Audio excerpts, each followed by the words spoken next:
Hello, everyone. Welcome to our book talks for October 28th, 2020.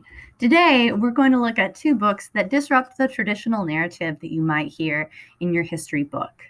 We know that history is things that happened in the past, but there's no way that they can include the full picture of anything.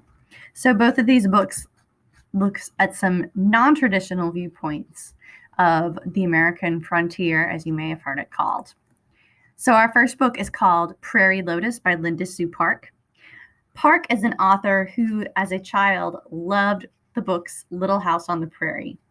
She imagined herself as the main character, Laura Ingalls Wilder, best friend, even though she knew at some level as a child that somebody who looks like Park, who is Korean American, would never have been in that place and never would have been allowed to be best friends with Wilder.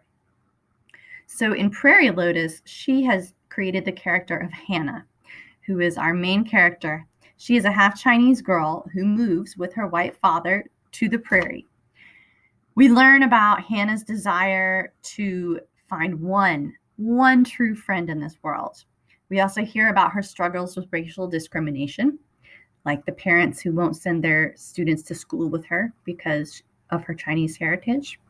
And we also know about her love of dressmaking and the details of everything that she loves about it and how talented she is. Read this book to find out, can she not just survive, but actually thrive in LaForge, Dakota Territory? Our second book is called In the Footsteps of Crazy Horse by Joseph Marshall III. One narrative that it disrupts is that Indigenous Americans only lived in the past. So this story starts with Jimmy, who is living in the present day on the Rosebud Sioux Reservation in South Dakota. At the end of the school year, he and his grandfather go on a road trip, literally following the footsteps of the famous Lakota warrior and leader, Crazy Horse.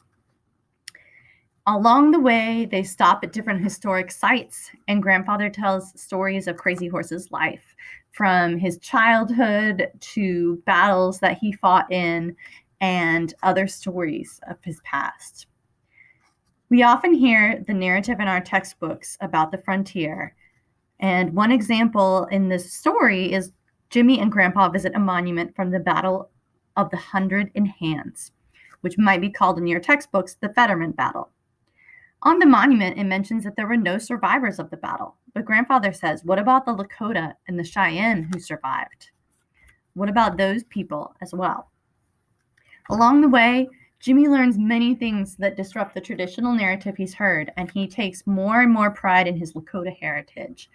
Read either of these books to read something outside of the traditional narrative that we hear in our textbooks and explore more of what we have to offer here at the library to learn more sides to the story.